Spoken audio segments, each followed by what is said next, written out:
नमस्कार, मैं सौरभ खरे आपका परख कोचिंग के ऑफिशियल यूट्यूब चैनल परख कोचिंग ऑफिशियल में स्वागत करते हैं। आज हम लोग पढ़ने वाले हैं अपना 25वां सेट S25 पढ़ेंगे हम लोग। अभी तक हम लोग 24 सेट पढ़ चुके हैं पूरी तरीके से। जो लोग अभी ज्वाइन कर रहे हैं पहले वो 24 सेट पे काम कर लीजिए, उनको लगा लीजिएगा। अब इसके बाद आपको 25 नंबर पेपर लगाना है। अगर आप इतना लगा के जाते हैं तो आप समझिएगा कि आपका एग्जाम अब आपकी मुट्ठी में है। आज का रहा पहला क्वेश्चन।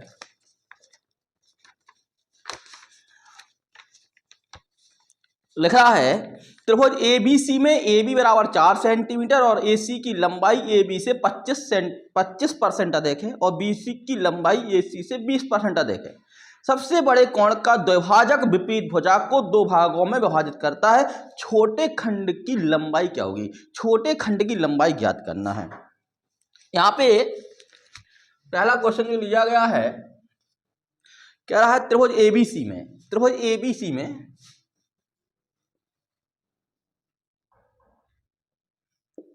A B और C में AB 4 है, AB 4 सेंटीमीटर है, ठीक है।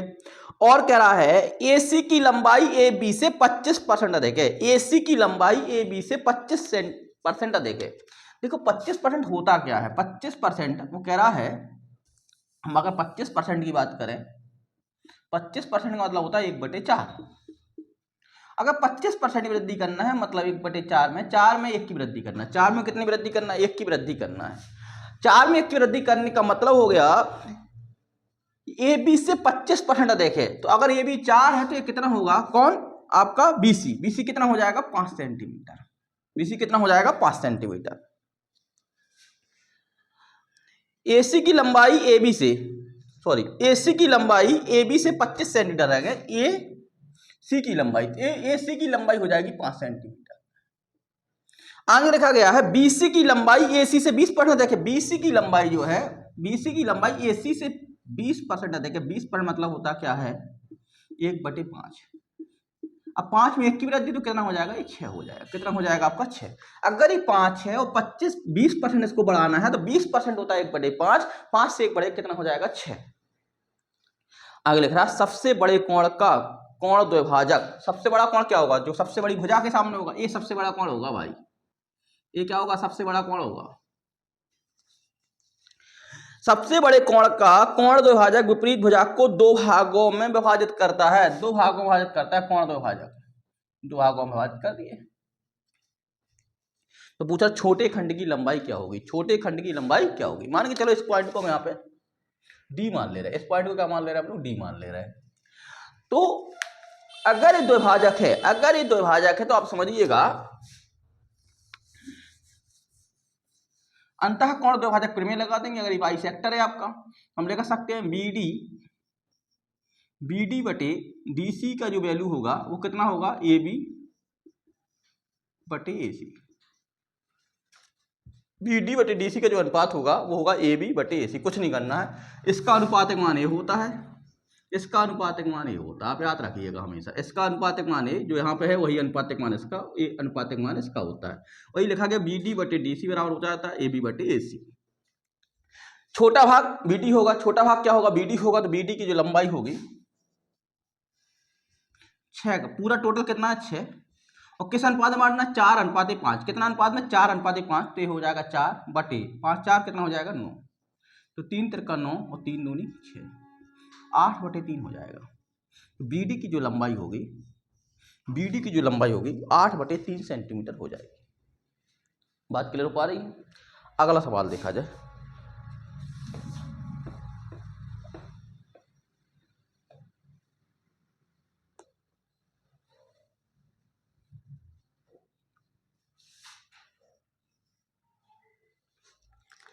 अगला सवाल लिखा गया है x + 1/x बराबर 4। x + 1/x बराबर 4 पूछ रहा है भाई x³ - 1/x³ की वैल्यू कितनी होगी?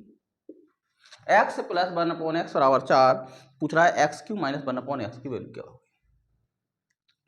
पहले तो हमें यहाँ पास एक बात ये समझना होगा कि x - 1/x निकला है किसी प्रकार से।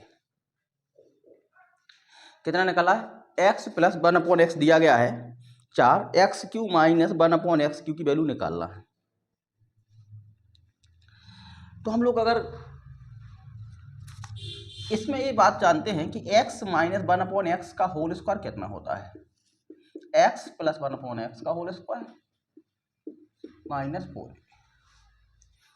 4ab होगा, x से x का हो जाएगा, कट जाएगा। तो यहाँ पे जो वैल्यू आएगी x माइनस 1/x का होल स्क्वायर की जो वैल्यू आएगी यहाँ हो जाएगा 4 का स्क्वायर माइनस 4।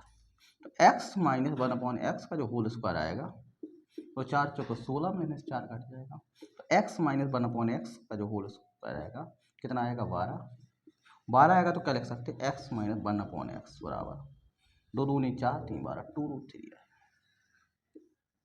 जी x माइनस 1/x की वैल्यू निकाला। अब हमको इसकी वैल्यू चाहिए, x माइनस 1/x की वैल्यू 2√3 आ गई। कितनी आ गई 2√3। अब दोनों पक्षों को क्या कर देंगे क्यूब कर देंगे। फिर से हम इसको देखते हैं, है ना। यहां से क्या करेंगे हम लोग,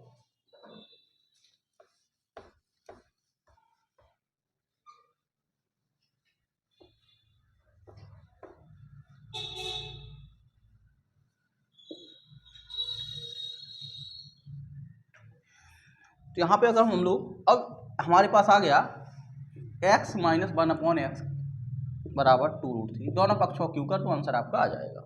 कैसे,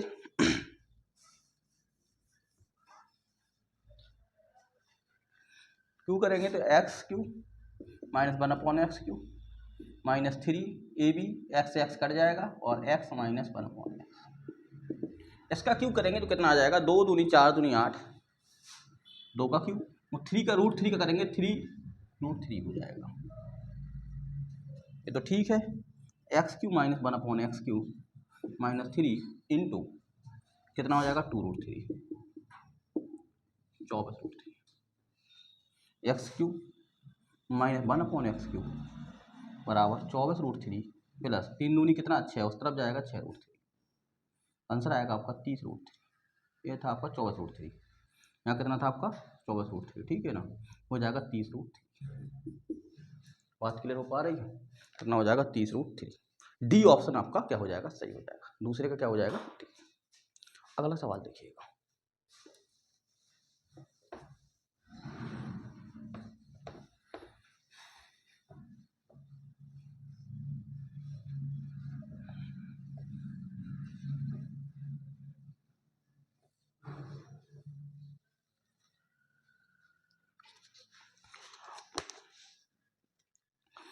तीसरा लिखा गया यदि 4p बराबर 3q और r q से 25% अधिक है, s r से 20% अधिक है, 1/p raise to 1/q raise to 1/r raise to 1/s का अनुपात ज्ञात कीजिए। तो यहाँ पे 4p बराबर 3q, क्या लिखा गया 4p बराबर 3q, p raise to q लिखा गया, p रेस टू q 3:4। इतना तो आ गया। देखो p का अनुपातिक मान कितना होगा 3 होगा और q का अनुपातिक मान कितना होगा 4। p रेस टू q बराबर होता है 3:4, ऐसा लिखा गया। r q से 25% अधिक है, r जो है वो q से 25% अधिक है, तो r का अनुपातिक मान क्या होगा, वो कह रहा r q से, ऐसा लिख लीजिए, अगर ये q हो गया, q से कितना परसेंट अधिक है 25%, तो q की वैल्यू कितनी है 4, तो 4 हो गई। 25% कितना होता है 1/4, 25% कितना होता है 1/4, 1/4 से बढ़ाएंगे अगर इसको तो कितना हो जाएगा 5। कितना देखे 25%, तो 25% 1/4, 4 से 1 बढ़ेगा कितना हो जाएगा 5। आगे लिख रहा है एस आर से 20% अधिक है, एस आर से आर रेस टू एस निकालेंगे तो कितना अधिक है 20% अधिक है, कौन से आर से, तो पैसे 5 कर दो, ये तो आर हो गया हमारे पास। और इससे 20% अधिक है, तो 20% अधिक है, 20% मतलब होता है आपका 1/5, कितना होता है 1/5 से कितना बड़ा है 1, तो यहाँ हो जाएगा 6।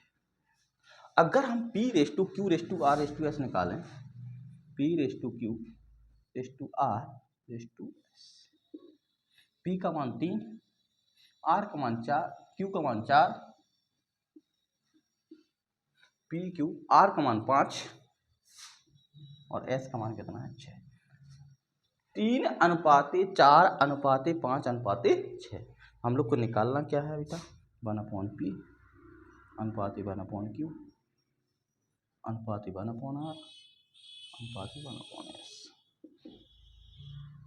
क्या हो जाएगा 1/3 अनुपात 1/4/5। एलसीएम कितना आ जाएगा, 4 12 पंचे 60 आ जाएगा। कितना आ जाएगा 60। क्या हो जाएगा 20 अनुपात 15 अनुपात 12 अनुपात 10। यही आंसर हो जाएगा 1/P/1/Q/1/R/1/S 20 अनुपात 15 अनुपात 12 अनुपात 10। तो ऑप्शन हो जाएगा आपका डी ऑप्शन सही हो जाएगा। कितना हो जाएगा, डी वाला ऑप्शन हो जाएगा। ये तो नीचे कट जाएगा है ना, सब में एलिमिनेट हो जाएगा, तो आपका ऑप्शन बचेगा 20 अनुपात 15 अनुपात 12 अनुपात 10। ऑप्शन डी सही है। चौथा नंबर सवाल देखिएगा।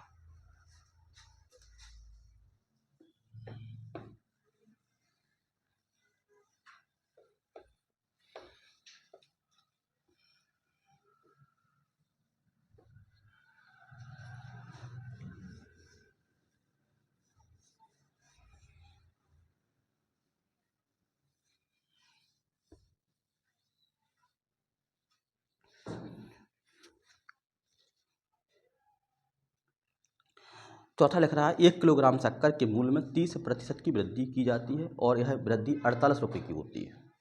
1 किलोग्राम की शक्कर का जो मूल्य है, क्वेश्चन नंबर हम लोग बात कर रहे हैं चौथा, 1 किलोग्राम शक्कर का जो मूल्य में कितने % की वृद्धि की जाती है, 30% की। 30% वृद्धि की जाती है और यह वृद्धि 48 रुपये की है। यह वृद्धि कितने की है, 48 रुपये की है। तो पूछ रहा है प्रति किलोग्राम शक्कर का नया मूल्य कितना होगा। अब नया मूल्य कितना होगा, नया मूल्य कितना होगा, पहले 100% रहा होगा, नया मूल्य होगा 130%। 30% की वैल्यू 48 है तो 130% की वैल्यू कितनी होगी, 30% की वैल्यू 48 है, 30% वैल्यू कितनी है, 48 रुपये है, तो 130% वैल्यू कितनी होगी, 30 की 48, तो एक की वैल्यू होगी 48/30 इंटू कितना हो जाएगा 130। यही उसका नया मूल्य होगा। काट देंगे, 16 की 48,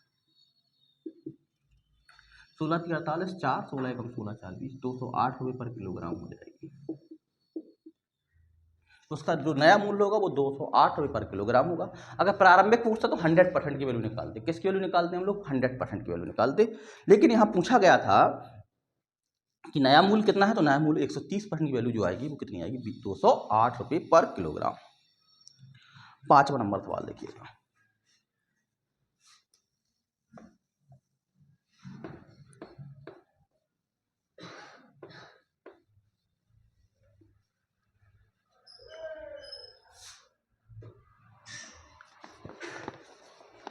अभिनव एक वस्तु को 10% लाभ पर बेचता है। अभिनव एक वस्तु को 10% लाभ पर बेचता है। यदि वह उसे 10% कम में खरीदता और 5 रुपये कम में बेचता तब उसे 16 सहित 2/3% का लाभ होता।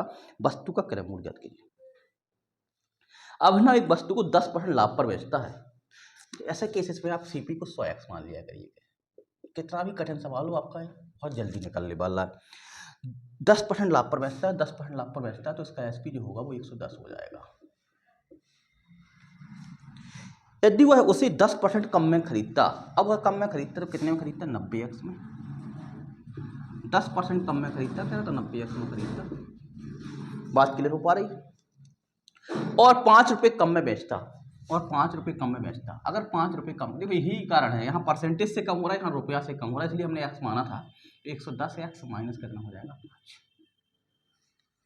अभी भी उसको 16 सहित 2/3% का लाभ होता है। अभी भी 16 सहित 2/3% का लाभ हो रहा है। 16 सहित प्रॉफिट हो रहा है 2/3%। 16 सहित 2/3% मतलब होता है 1/6 लाभ हो रहा तो प्लस 1/6। अब 90x में अगर 1/6 का लाभ हो रहा तो कितना हो जाएगा, 7/6। कितना, 6 में 1 का लाभ तो कितना हो जाएगा, 7/6। कितना हो जाएगा बेटा, 7/6 बराबर हो जाएगा 110x माइनस 5। यहाँ हो जाएगा 15, ये 90x था, 15 7 105x माइनस बराबर हो जाएगा 110x माइनस 5। यहाँ आएगा तो 5 बराबर हो जाएगा 5x, x बराबर 1, x बराबर 1 हमने क्या माना था क्रय मूल्य 100, तो CP बराबर हो जाएगा 100। इसका जो प्रारंभिक क्रय मूल्य था वो कितना था, 100 रुपये था। वस्तु का क्रय मूल्य ज्ञात कीजिए, वस्तु का क्रय मूल्य ज्ञात कीजिए, तो कितना हो जाएगा, 100 रुपये। अगला क्वेश्चन देखिए 6 नंबर।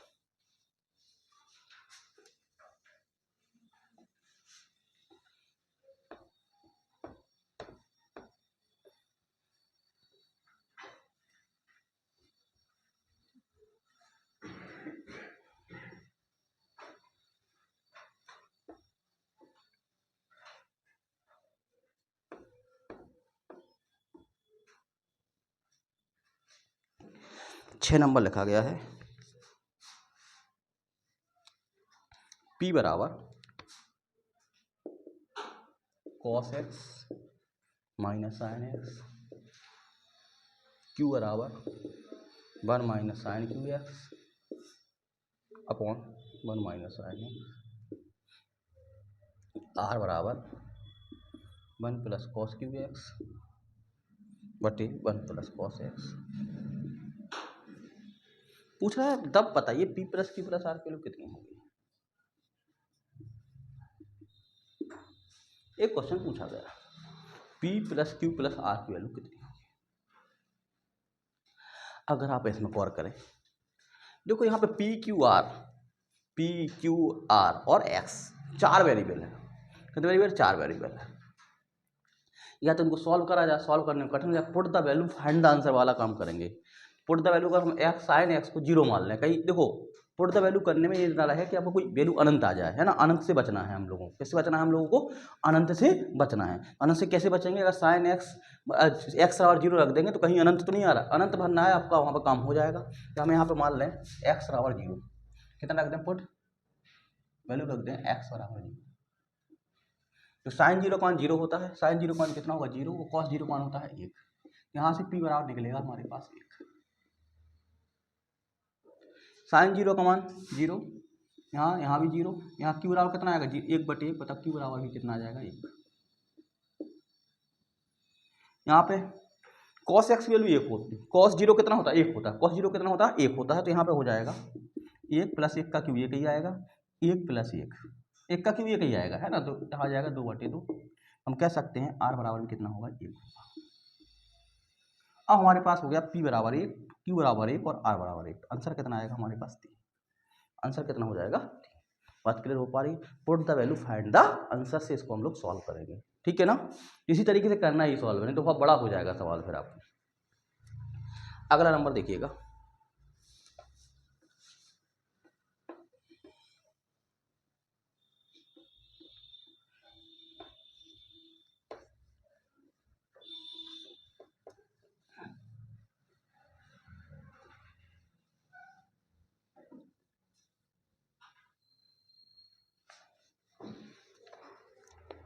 सात नंबर।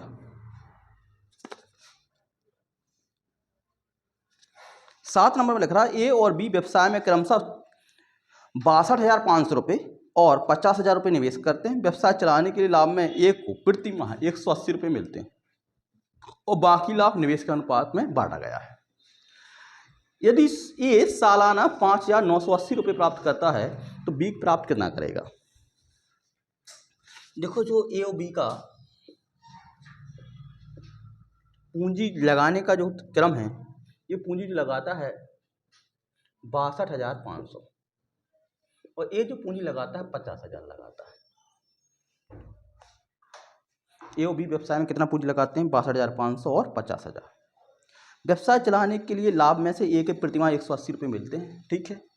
अब देखो जो रेशियो होगा इनके प्रॉफिट का जो अनुपात होगा, प्रॉफिट का जो अनुपात होता है याद रखिएगा P1 अनुपात P2 जो होता है, P1 अनुपात जो P2 होता है वो कितना हो जाएगा हमारे पास, वो होगा C1T1 अनुपात C2T2। जब टाइम की बात ना की जाए, टाइम बराबर होता है मतलब दोनों का 1-1 साल रहा होगा। जब टाइम की बात नहीं की जाए, जब टाइम की बात ना की जाए तो दोनों का समय कितना रहा होगा 1:1 रहा होगा। अब आप इस बात को गौर करें, यहाँ पे कहा गया है ए और बी एक व्यवसाय में 62,500 रुपये और 50,000 रुपये निवेश करते। व्यवसाय चलाने के लिए लाभ में से ए को प्रति माह 180 रुपये मिलते हैं, बाकी लाभ निवेश को अनुपात बांटा जाए। सालाना इतना मिलता है, मतलब 1 साल के लिए, तो इनका 1 साल का हो जाएगा अनुपात 1, इनका गुणा 1। अब इनका रेशियो, जो प्रॉफिट का रेशियो आएगा वो ये आएगा। अब आप बात समझ रहे होंगे। तो अब प्रॉफिट का जो रेशियो आएगा P1 अनुपात P2, प्रॉफिट का जो रेशियो आएगा वो इतना आ जाएगा। 2 0 2 0 काट, 25 25 625, 25 दूनी 50 और काट दो, 5 25 5 को 20। तो इनके जो प्रॉफिट का रेशियो आएगा P1 अनुपात P2 वो 5 अनुपात 4 आएगा।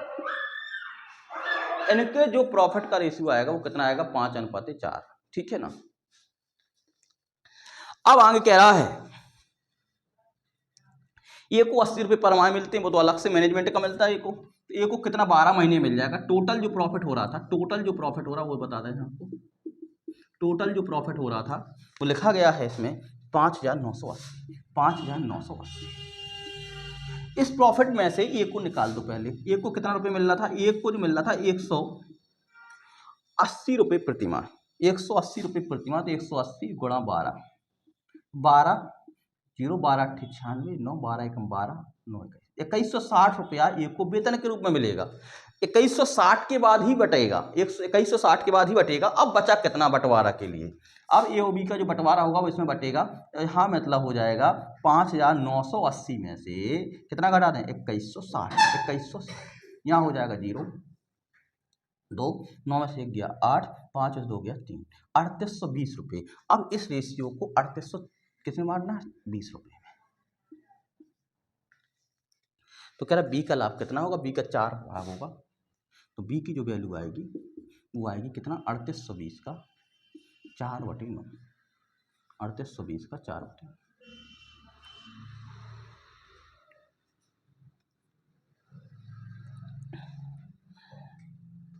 0 12 98 9 12 1 12 20 2160 5920।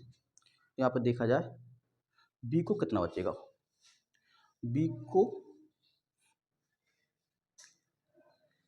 यहाँ पे 5 अनुपात 4 हो जाएगा। 5980 ये का सालाना, अच्छा ये सालाना प्राप्त करता है, ये सालाना प्राप्त करता है, सॉरी ये कितना करता है? सालाना प्राप्त करता है। तो टोटल नहीं है, बी का वैल्यू है। तो 5 का जो अनुपात है, 5 का अनुपात है वो 3820, ऐसा है।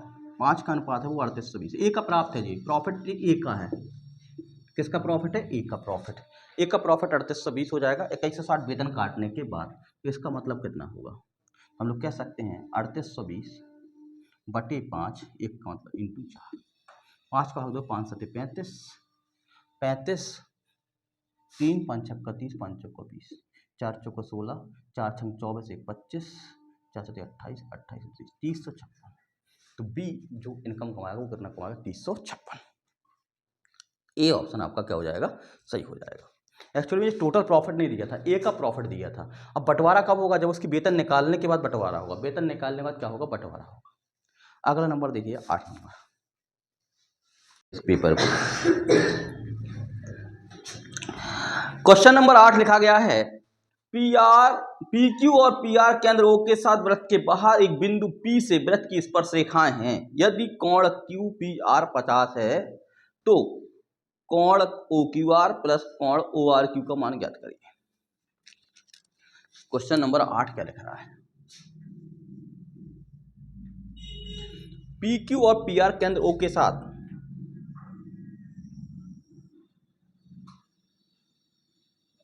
पी क्यू और पी आर केंद्र ओ के साथ वृत्त के बाहर एक बिंदु पी से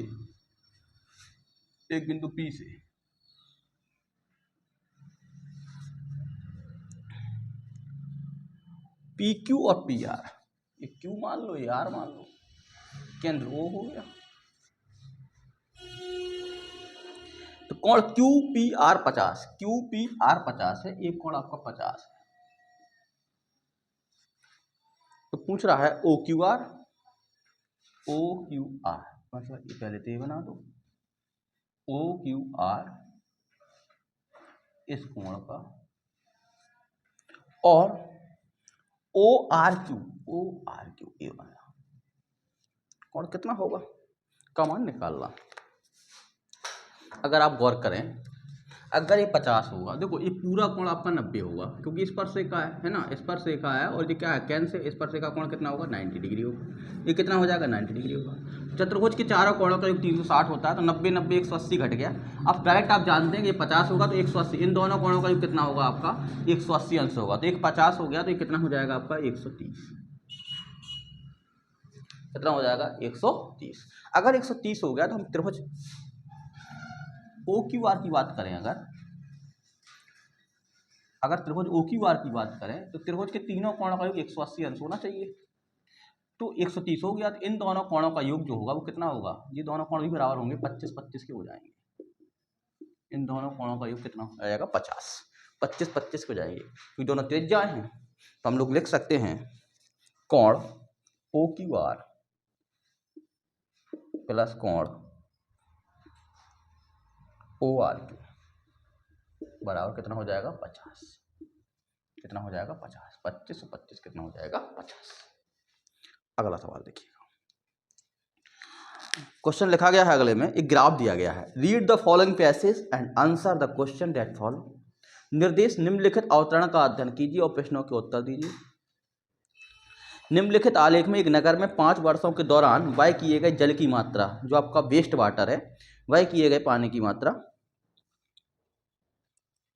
व्यय किए गए मतलब कंज्यूम्ड वाटर, और नष्ट किए गए जल की मात्रा, वेस्ट वाटर की मात्रा के बारे में दर्शाया गया है। क्वेश्चन नंबर 9 अगर देखा जाए, सभी वर्षों के दौरान नष्ट किए गए जल की औसत मात्रा क्या है। अब जल की जो नष्ट किया गया है जल, मतलब यहाँ पे नष्ट करने का मतलब हो जाए वेस्ट वाटर, वेस्ट वाटर का क्या निकालना, औसत निकालना है। तो यहाँ पे जितने भी ये सबको जोड़ करके 1 2 3 4 5 हैं ना, 5 को जोड़ करके वो 5 सबकी मात्रा जोड़ के 5 का भाग देना था। तो आपका आंसर आएगा 1359, सी ऑप्शन 9 का हो जाएगा सी। 9 का कितना हो जाएगा सी। 10 वाला देखें, वो कह रहा वर्ष 2013 से 2017 में उपलब्ध जल में कितने प्रतिशत की कमी हुई है ना।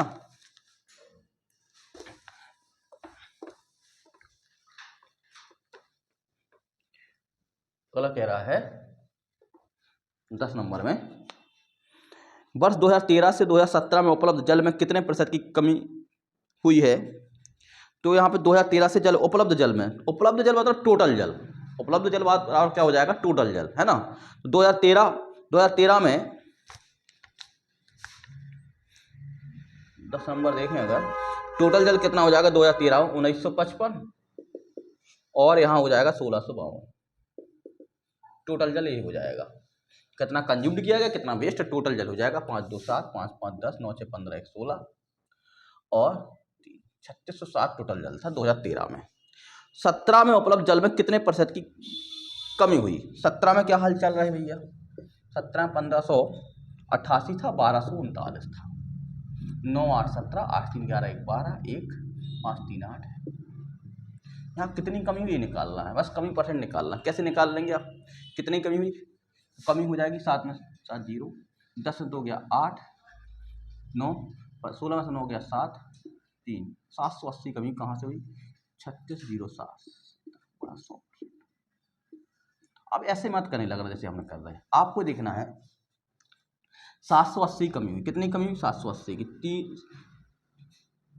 3607 का 10% कितना होगा, 10% कितना होगा 360.7 होगा, कितना 360 और 780 पे काम करना तो 36 दूनी 72 मतलब 20% से ज़्यादा होगा। 20% से क्या होगा ज़्यादा होगा, 70 तो आंसर होगा नहीं, बात क्लियर हो गई। 20% ज़्यादा होगा, 36 दूनी 72 72 हो गया, मतलब हमारे पास 720 के समथिंग हो जाएगा। कितना, अब हमारे पास अभी कितना और बढ़ाना है, 720 से हमें कितना बढ़ाना है, अगर यहाँ 780 है 60 और बढ़ाना है, 60 कितना होगा, कितना हो जाएगा 10% हो जाएगा 36, 36 दूनी 72 मतलब 2% से थोड़ा कम है, 2% से कम है मतलब कितना हो जाएगा 1.5% के आसपास रहेगा। तो 1 दशमलव कुछ % और रहेगा।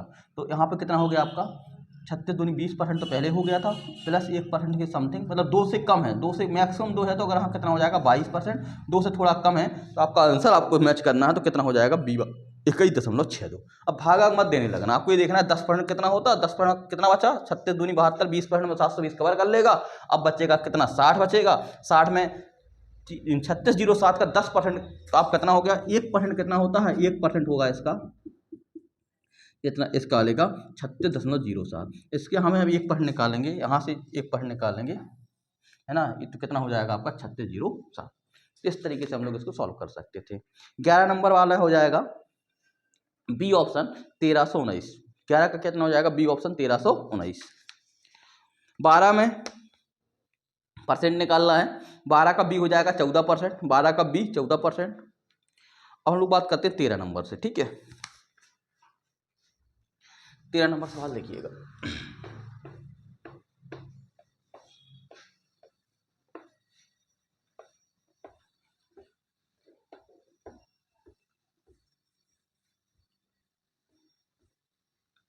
तेरह नंबर में क्या लिखा गया है,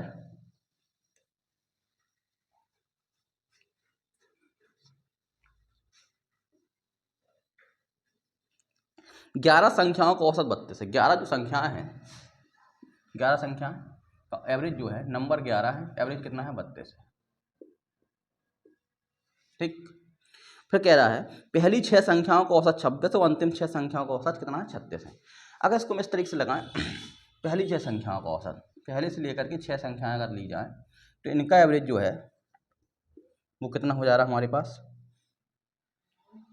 26। फिर अंतिम 6, इस 6 वाला 2 फिर जुड़ जाएगा क्योंकि 6 नंबर 2 बार आ जाएगा।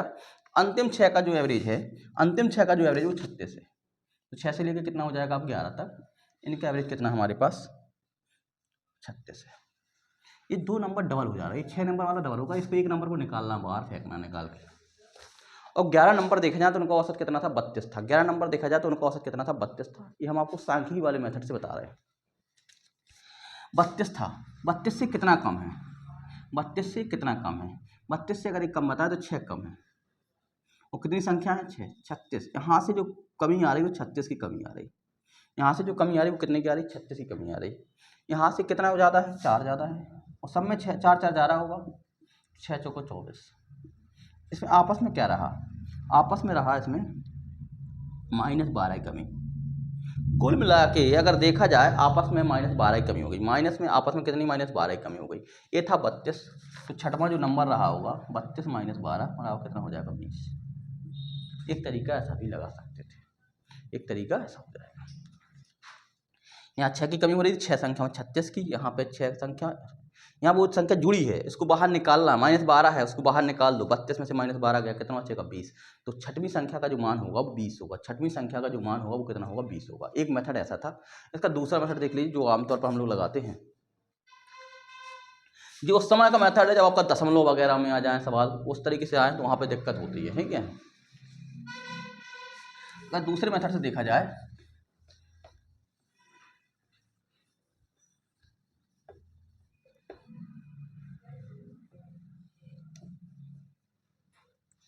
ग्यारह संख्याओं का एवरेज 32 है, तो टोटल कितना हो जाएगा, गुणा कर तो 11 दूनी 22, 3 11 3 33, 33 3 कितना हो जाएगा 36, ठीक है। अब पहली 6 संख्याओं का योग अलग से देखा जाए, पहली 6 संख्याओं का योग कितना 26 है, 6 26 छक्का 156, 26 छक्का कितना हो जाएगा 156। और अंतिम 6 संख्याओं का योग 36 है, 36 छक्का 216। यहाँ से देखो 12 संख्या हो जाएंगी, यहाँ से कितनी संख्या हो जाएंगी 12 संख्या हो जाएंगी, 12 संख्याओं का टोटल हो जाएगा 6 6 12। और यहाँ हो जाएगा आपका 5 1 6 1 7 2 1 372, 6 6 12, 6 6 12 हो जाएगा 12, 5 1 6 और 1 7 और 2 1 3। यहाँ देखो 11 दूनी 22, 2 11 3 33, 2 35, शायद 52 आएगा। अब अगर देखा जाए 12 संख्याओं का योग 372 है, 11 संख्याओं का योग 352, छठवीं संख्या क्या होगी, छठवीं 6th नंबर जो होगा वो होगा 372 - 352, कितना आ जाएगा 20। 6th नंबर जो होगा वो 20 होगा। अगला सवाल देखिएगा, अगला सवाल लिखा गया है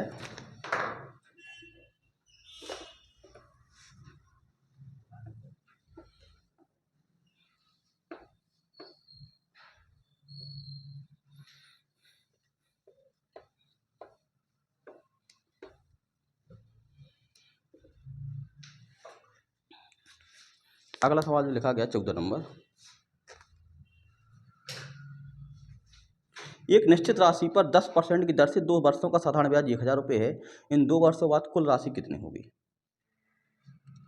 एक निश्चित राशि पर 10% की दर से 2 वर्षों का साधारण ब्याज कितना है, 1000 रुपये। ठीक है, मान लो राशि पी है, तो साधारण ब्याज क्या होता है, एस आई बराबर पी गुणा आर गुणा टी बटे कितना होता है 100। साधारण ब्याज कितना होता है 1000।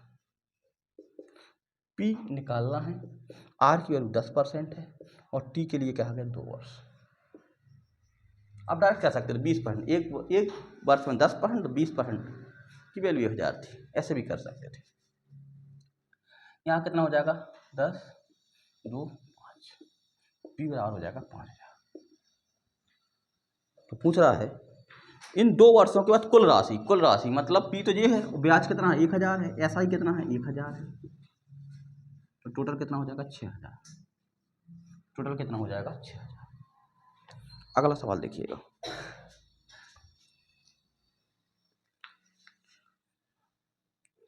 एक बल्ले का क्रय मूल्य और विक्रय मूल्य के बीच का अंतर 180 रुपये है।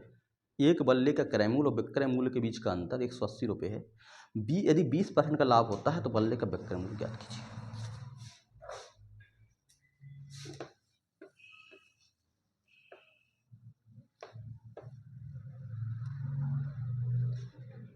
एक बल्ले का क्रय मूल्य विक्रय मूल्य के बीच का अंतर 180 है।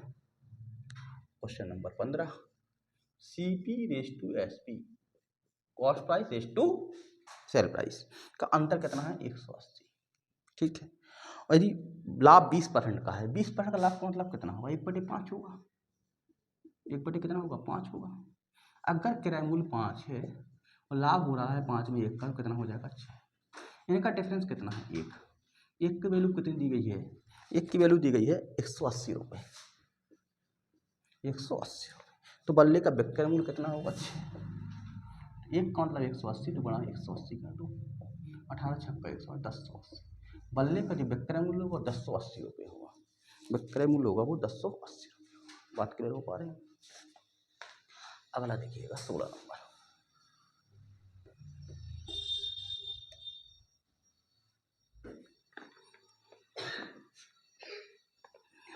एक ट्रेन 60 किलोमीटर प्रति घंटे की गति से एक प्लेटफॉर्म को 30 सेकंड में पार करती है। यदि ट्रेन की लंबाई 200 मीटर हो तो प्लेटफॉर्म की लंबाई ज्ञात कीजिए। एक ट्रेन 60 किलोमीटर प्रति घंटे की गति से, 16 नंबर लिखा गया, एक ट्रेन 60 किलोमीटर प्रति घंटे गति से एक प्लेटफॉर्म को 30 सेकंड में पार करती है।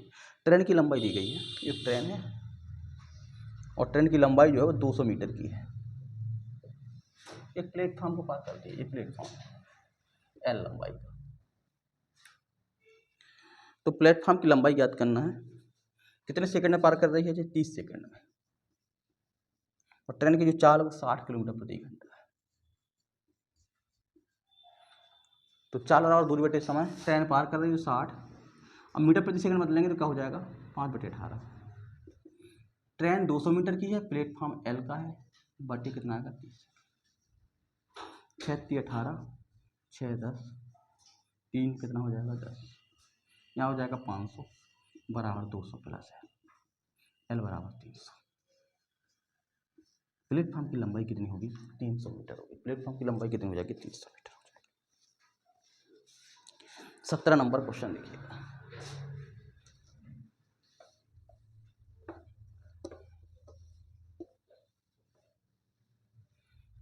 सत्रह नंबर में क्या लिखा गया है, दूध शक्कर और शहद, milk sugar and honey, milk sugar और हनी, मिल्क शुगर और हनी कह रहा है एक मिश्रण में 7:1:2 के अनुपात में है। 7:1:2 के अनुपात में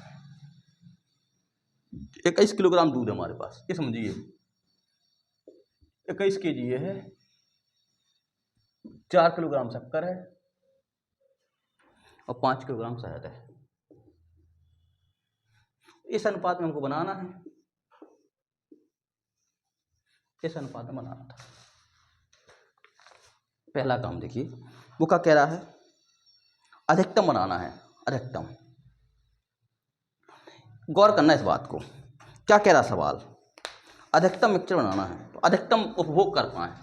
अगर हम शुगर से देखें, शुगर से देखें, अगर एक शुगर एक ले रहे हैं तो ये कितना लेना 2 और ये कितना लेना 7। अगर हम 4 किलो पूरी शक्कर ले लें, एक का मतलब 4, 2 का मतलब कितना होना चाहिए था 8 होना चाहिए था। एक चौको 4, 2 चौको 8 किलोग्राम होना चाहिए, नहीं होना चाहिए? ऐसा तो हो नहीं पा रहा हमारे पास। अगर इसको एक लें तो इसको कितना लेना पड़ेगा 2। अगर हमारे पास शुगर 4 है तो हमें कितना पड़ लेना पड़ेगा हनी 8। हनी 8 है नहीं, तो इससे मतलब है कि इसकी पूरी 4 किलोग्राम मात्रा हम लोग नहीं ले सकते। ले सकते क्या? नहीं ले सकते। इससे चला जाए मिल्क से, अगर मिल्क हमारे पास 7 है तो शुगर 1 होगी और ये कितना होगा 2 होगा। ठीक है, 7 तिहाई 21, 7 तिहाई 21। अगर हमने इसको 3 गुणा किया तो इसमें भी 3 गुणा करेंगे, 1 तिहाई 3। ठीक है, 2 तिहाई 6, हनी 6 होना चाहिए था। हनी कितनी होनी चाहिए 6। हमारे पास शहद कम है, कुल मिला के सबसे कम के पास जाते हैं। 2 का मतलब 2.5, अगर इसको हम लें इसके आधार पर लें, 2 का मतलब कितना लेना चाहिए 2.5 को गुणा कर दें। कितना का गुणा कर दें 2.5 का, तो 5 किलोग्राम यहाँ से आ जाएगा 2.5। 1 का गुणा 2.5 में करेंगे, 1 का गुणा अगर 2.5 में करेंगे तो कितना आएगा, 1 का गुणा 2.5 करेंगे तो यहाँ 2.5 किलोग्राम, यहाँ कितना हो जाएगा 2.5 किलोग्राम। कितना करेंगे 1 का गुणा 2.5 में करेंगे कितना 2.5 किलोग्राम, क्योंकि जो सबसे कम मात्रा वही मिक्सचर बना पाएगी। हनी हमारे पास 5 किलोग्राम, इसी के आधार पर बनाना पड़ेगा, तो 2.5 का गुणा इसमें कर दिया, 2.5 का गुणा इसमें कर दो। तो यहाँ से हम तो 5 किलो पूरा ले लेंगे, यहाँ से सिर्फ हमको 2.5 किलो लेना है, और यहाँ से कितना लेंगे 25 छक्का 150, 125 सत्ते 175 हो जाएगा। कितना हो जाएगा 17.5। इस वाली मात्रा 17.5, क्योंकि हनी की मात्रा कम होने से इनका यूज नहीं कर पा रहे हम लोग। ठीक है, तो हमारे पास एक आएगा 17.5 प्लस आएगा 1 2.5, कितना आएगा 2.5 प्लस आएगा कितना 5, यहाँ हो जाएगा 20 पर 25 किलोग्राम मिक्सचर बना पाएंगे। बाकी बचा रह जाएगा। हनी तो पूरा यूज कर लेंगे लेकिन इन दोनों का यूज नहीं कर पाएंगे। मामला क्या फंस जा रहा है इसमें, मामला ये फंस जा रहा है कि 7:1:2 में मिक्सचर को होना ही चाहिए। अगर इसको हम 7 के लिए इसको 21 ले लेते तो इसमें हमें शक्कर और हनी भी ज़्यादा चाहिए होती। कैसे 7 × 21 तो 1 × 3 है, तो ठीक है 2 3 6 चाहिए होता है, इसलिए नहीं मिल पा रहा था। बात क्लियर हो पा रही है? इसका आंसर आएगा 25। इंपोर्टेंट सवाल लगा लीजिए। 18 नंबर देखिएगा।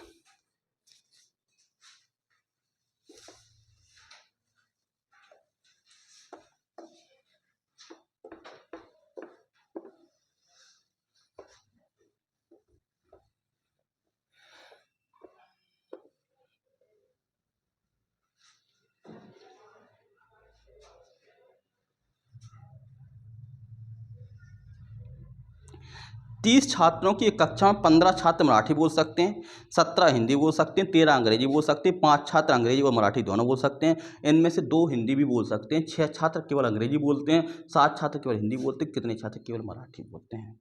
ये सी सेट में क्वेश्चन पूछा गया था। तो कह रहा है 3 का वेन डायग्राम है। किसका डायग्राम है 3। 30 छात्रों की कक्षा 15 छात्र मराठी, एक मराठी कर लो, मराठी कितने बोल सकते हैं 15। इसके बाद कह रहा 17 छात्र हिंदी बोल सकते हैं, हिंदी बोल सकते हैं 17। इसके आगे लिख रहा है 13 अंग्रेजी बोल सकते हैं, 13 इंग्लिश। 5 छात्र अंग्रेजी और मराठी दोनों बोल सकते हैं, 5 छात्र अंग्रेजी और मराठी दोनों बोल सकते हैं, 5 छात्र अंग्रेजी और मराठी दोनों बोल सकते हैं। आगे लिख रहा है इनमें से 2 छात्र हिंदी भी बोल सकते हैं, मतलब 2 का हो जाएंगे बीच में। 5 छात्र ये बोलते हैं, इनमें से 2 छात्र, इसका मतलब हिंदी बोलते हैं, 2 छात्र आपके यहाँ हो जाएंगे। 5 मराठी और इंग्लिश बोल रहे थे, जिसमें 2 यहाँ निकल गए, तो यहाँ कितना बचेगा आपका 3, यहाँ कितना बचेगा आपका 3। 2 छात्र हिंदी बोल सकते हैं, 6 छात्र केवल अंग्रेजी बोलते हैं, 6 छात्र केवल अंग्रेजी बोलते हैं। केवल अंग्रेजी मतलब आप यहाँ लिख सकते हैं। और 7 छात्र केवल हिंदी बोलते हैं, 7 छात्र केवल हिंदी बोलते हैं। एक क्वेश्चन में दिया गया था। अब हम लोग क्या क्या निकाल लेंगे, तो पहले तो ये निकाल लें कि पूरा सर्कल 13 का होना चाहिए था। 6 3 9 2 11, 11 यहाँ होना चाहिए 2। अब ये पूरा सर्कल आपका 17 का होना चाहिए, 7 2 9 9 2 11, 11 और 6 17। अब ये पूरा सर्कल 15 का होना चाहिए, 3 2 5 6 5 11, ये हो जाएगा 4। अब पूछ रहा है कितने छात्र केवल मराठी बोलते हैं, कितने छात्र केवल मराठी बोलते हैं, वो कहें 4 छात्र। 4 छात्र ऐसे होंगे केवल मराठी बोल सकते हैं। देखो केवल 4 छात्र, इसमें कोई ये वाले क्या होंगे आपके मराठी बोल सकते हैं। ऑप्शन से हो जाएगा सी सही। क्या हो जाएगा? ऑप्शन सी सही। अगला सवाल देखिए,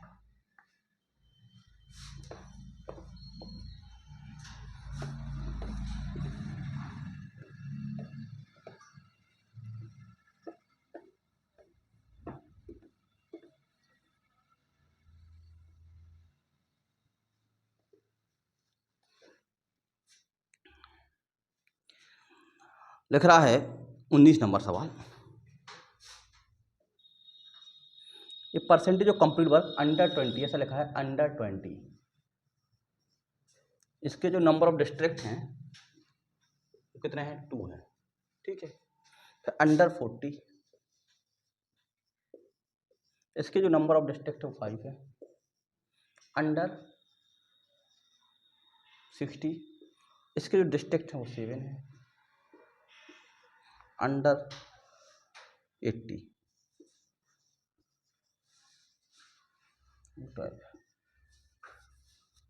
इतना दिया गया। तो कह रहा माध्य परसेंट निकालो, जो परसेंटेज ही दिए गए हैं, है ना, ये परसेंटेज दिए गए हैं।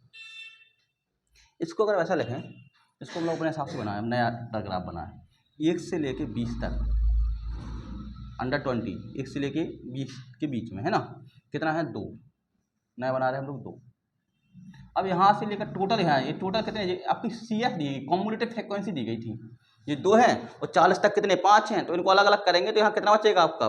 20 से लेकर के 40 तक अगर देखा जाए, या 21 से लेकर 40 तक देख लें, 21 से लेकर 40 तक देख लें, कितना बचेगा आपके पास?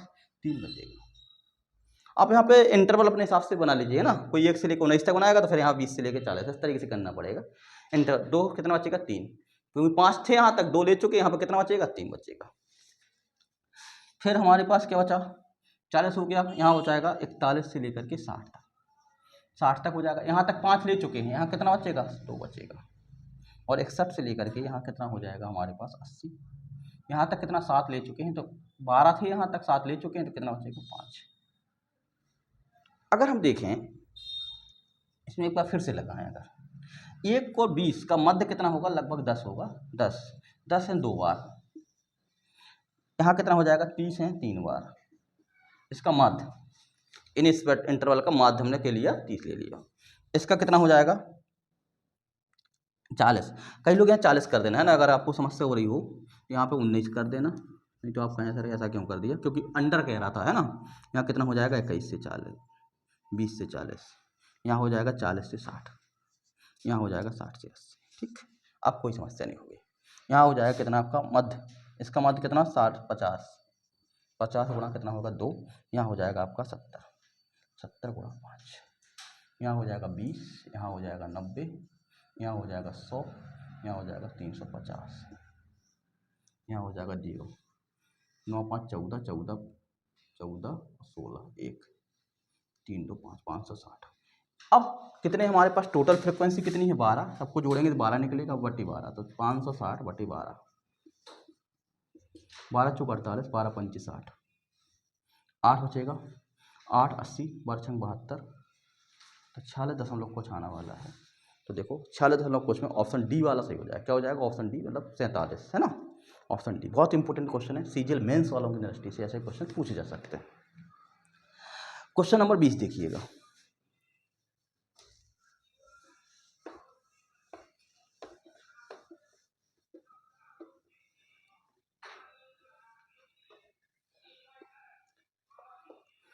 बीस नंबर देखिएगा। एक छोटे दल के लिए काम करने वाले 6 कर्मचारियों को वेतन है, मध्य का ज्ञात कीजिए। ठीक है, मध्य का के लिए क्या करते हैं हम लोग? मध्य का के लिए हम लोग अवरोही या आरोही क्रम में इंक्रीजिंग ऑर्डर और डिस्क्रीजिंग ऑर्डर लगा सकते हैं। जैसे लिखा 35,000, 27,000, 31,000, 27,500, 40,000, 38,000। तो आपको करना क्या है काम? पहले आपका या तो इंक्रीजिंग ऑर्डर या डिक्रीजिंग ऑर्डर, कोशिश किया करो इंक्रीजिंग लगाने की, है ना। इंक्रीजिंग ऑर्डर लगा देना। क्या लगाना? इंक्रीजिंग ऑर्डर में। जब बढ़ते क्रम में लगाएंगे आरोही क्रम में लगा दीजिएगा। आरोही क्रम में लगाएंगे। आरोही क्रम में के बाद अगर इसमें दो काम करेंगे, या तो यहाँ समपद होंगे, पदों की नंबर ऑफ टर्म जो होंगे या तो आपके इवन होंगे या ऑड होंगे, या तो इवन होंगे या ऑड होंगे। ऑड वाले की जो मध्यका होती मीडियन होता है वो n+1/2 टर्म होता है। मतलब हम लोग 6 टर्म 7 टर्म है, 7 टर्म में तो क्या हो जाएगा, कौन सा टर्म मध्यका हो कहलाएगी, 7 + 1 मतलब 8/2, मतलब चौथा पद आपका फोर्थ पद क्या हो जाएगी, मध्यका कहलाएगी। ठीक है। और अगर इवन पद है मान के चलो आपके पास इवन पद हो गए, इवन पद के लिए क्या करते हैं, n/2 पद प्लस n/2 + 1 टर्म का एवरेज निकालते हैं। क्या निकालते हैं, एवरेज निकालते हैं। तो हम लोग क्या पा जाएंगे, इसका आपकी मध्यका पा जाएंगे। तो ये तो बहुत आसान सवाल था। इसमें अगर देखा जाए तो सबसे छोटा पद कौन सा होगा, इसमें सबसे छोटा पद होगा 27,000। सबसे छोटा पद कौन सा होगा, 27,000। ठीक है, सबसे छोटा पद होगा 27,000। एक हो जाएगा 27,000, दूसरा हो जाएगा 27,500, 27,500। फिर बचेगा हमारे पास 31,000, 31,000, 31,000, 31,000 के बाद आएगा हमारे पास 27,500 हो गया, फिर 31 हो गया, 35 है, इसके बाद कौन सा आएगा, 35,000। ठीक है, 35,000 के बाद आएगा हमारे पास 38,000, 38,000 के बाद आएगा हमारे पास 40,000। इतने पद होंगे, 1 2 3 4 5 6 पद हैं, यही वाला पद होगा। अब मध्य का कैसे निकालेंगे हम लोग, भैया इन दोनों को अलग कर दो। मध्य का ये दो पद आएंगे नहीं आएंगे मध्य का, जैसे यहाँ पे हम बता रहे थे 6 पद है ना, 6/2 प्लस 6/2 + 1, मतलब थर्ड पद और फोर्थ पद का क्या लेना है हमको, एवरेज लेना है। थर्ड पद और फोर्थ पद का क्या लेना है, एवरेज लेना है। दो पद यहाँ से, दो पद यहाँ से, बीच का कोई पद नहीं रहा, तो इन दोनों का निकाल लो, एवरेज निकाल लो। इन दोनों का निकाल लेंगे, एवरेज निकाल लेंगे। तो एवरेज निकाल लेंगे कितना हो जाएगा, 3135 66,000, 66,000/2। तो आपकी मध्य का जो आएगी 33,000 आएगी। कितनी आएगी, 33,000 आएगी। बात क्लियर हो पा रही है। तो ये 20 क्वेश्चन आपके कंप्लीट हो गए। Thank you so much.